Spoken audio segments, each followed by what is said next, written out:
အားလုံးပဲမင်္ဂလာပါအင်နာဘလိုမှာပြန်လည်ကြိုဆိုလိုက်ပါတယ်ဒီတစ်ခါမှာတော့ဆီယမနိုဘယ်တည်တာထားတဲ့မအောင်မြင်သေးတာဟာအချိန်မကြာသေးလို့ဆိုရဲခေါင်းစဉ်တွေကိုမျှဝေပေးတာမှာဖြစ်ပါတယ်မအောင်မြင်သေးတာဟာအချိန်မကြာသေးလို့ရှင်နေခင်မှာလူငယ်တွေဟာယုံကြည်ချက်ရှိရှိဆွဲအပြည့်နဲ့ဘဝတိုက်ပွဲတွေကိုဆွေးနွေးကြတယ်အခက်အခဲတွေစိန်ခေါ်မှုတွေကိုရင်ဆိုင်ကြတယ်ပြိုလဲကြတယ်ယူကျူးမရဖြစ်ကြတယ်ဝမ်းနဲ့ပူဆွေးကြတယ်အချိန်တစ်ခုအတွင်းပြန်လည်ကူစားကြတယ်ဆေးရတင်ပြီးပြန်ထားကြတယ်အချိန်ချင်းလဲအချိန်ချင်းထားအချိန်ချင်းပြန်ကြိုးစားကြတယ်ဒါဟာဘဝပါပဲဘဝဆိုတာအောင်မြင်မှုတွေကိုရှားယူပိုင်းဆိုင်တတ်တယ်လို့ဆုံးရှုံးမှုတွေကိုလည်းထွေးပွေရတတ်တယ်ဘဝဆိုတာတိုက်ပွဲပဲလို့ရှေးလူကြီးတွေပြောလို့ရှိတယ်မိမိကိုယ်ကိုယုံကြည်စိတ်ပြည့်နဲ့တိုက်ပွဲတွေတိုက်ရမှာ life plan တွေတေချာချပြီးဖြစ်လာတဲ့အခြေအနေတွေကိုလလပပလေးကင်တွယ်တဲ့သူတွေကအောင်မြင်မှုပန်းနိုင်တွေကိုအယောင်လှနိုင်ကြတယ်ပလန်မရှိစံတဝါဝါလျှောက်ပြီးဟိုဟိုတီတီအကြောင်းရှာအပြစ်တင်တတ်တဲ့လူငယ်တွေကတော့အောင်မြင်မှုပန်းနိုင်တွေကနေအလှမ်းဝေးနေတတ်ကြပါတယ်တချို့လူငယ်တွေ life plan ဘာမှတောင်မသိပဲတော့ကောခပ်ပေါ့ပေါ့စဉ်းစားကြတယ်ခပ်ပေါ့ပေါ့နေကြတယ်ဒါကြောင့်လေဘဝဟာဘာမှတန်ဖိုးမရှိရောင်းလဲဖြစ်နေတတ်ကြတယ်ပန်းနိုင်တွေတတ်မှတ်ပြီးစူးစမ်းကြတယ်ဆိုတဲ့နေရာမှာ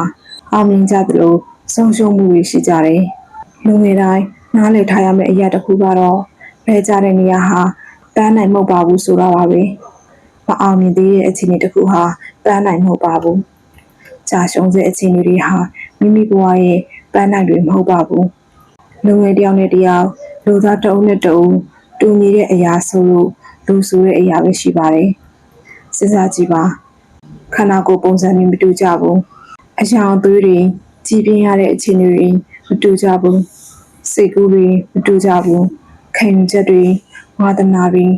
တက်ကြွမှုတွေမတူကြဘူးအရှိပြားဘက်ကလက်ပွေရာတွေတောင်တအုပ်နဲ့တအုပ်မတူညီပါဘူးအောင်မြင်ခြင်းတွေကြာရှုံးခြင်းတွေလည်းတအုပ်နဲ့တအုပ်ဘလုံးမတန်းကြီးလို့မရဘူးဆိုတာအသေးချပါပဲဝေဖွာတာတည်ဆုံးတာတွေတောင်တယောက်နဲ့တောင်မတူညီကြဘူး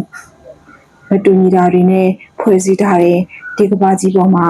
တခြားသူတွေအောင်မြင်နေတာကိုကြည့်ပြီးဘာလို့မိမိကိုမိမိအားငယ်နေမှာလဲအခြားသူတွေအမြင့်ရောက်နေတာကိုကြည့်ပြီးတန်လန်းနေစေဖြစ်တဲ့ကိုဘွားကိုဘာလို့သိငင်နေမှာလဲမိမိအောင်မြင်ချိန်မှာရောဘာလို့သူများကိုအထင်သေးအကြီးနဲ့ကြည့်မှာလဲကိုသုံးနိုင်ဖြုံးနိုင်တိုင်းဘာလို့ကြွားဝါနေမှာလဲကိုစင်းရပင်ပန်းတာကိုဘာလို့ခံနိုင်ရင်မရှိအရှုံးပေးရမှာလဲမအောင်မြင်သေးဘူးဆိုတာဟာမိမိအတွက်အချိန်မတန်သေးလို့ပါကြာရှုံးနေစေအခြေအနေတွေဟာမိမိဘဝရှေ့ဆက်ဖို့တွန်းအားတွေပါလောကရန်တွေဆိုတာမိမိဘဝအတွက်ခံနိုင်ရှိဖို့ခွန်အားတွေပါအားမငယ်ပါနဲ့လက်မလျှော့ပါနဲ့မိမိဘဝရဲ့ပြည်လမ်းပေါ်မှာမိမိပန်နိုင်ကိုသာကြည့်ပြီးပုံမှန်လေးရှောင်လန်းမှာအခြားသူတွေမိမိရှိရောက်နေတာတွေမိမိပြီးလဲကျနေတာတွေကိုစိတ်ဝင်စားရင်အချိန်ကုန်ရင်မိမိပြည်လမ်းပေါ်မှာမိမိကရက်တက်နေပါလိမ့်မယ်မမြင်နိုင်တဲ့အန်ဒီရဲ့ခက်ခဲတွေဟာမသိနိုင်တဲ့နေရာတွေကနေအချိန်မရွေးဝင်လာနိုင်တာမို့မိမိရဲ့အသိတတိဉာဏ်ပညာကိုတက်လုံကောင်းကောင်းကြိုးစားရပါမယ်လုံလဆိုင်ပြီးသားရှေ့ဆက်လမ်းမှာမိမိရဲ့အောင်မြင်မှုဟာမိမိပြည်လမ်းရဲ့အဆုံးမှာစောင့်ကြည့်နေပါတယ်အားလုံးကိုကျေးဇူးများတင်ပါတယ်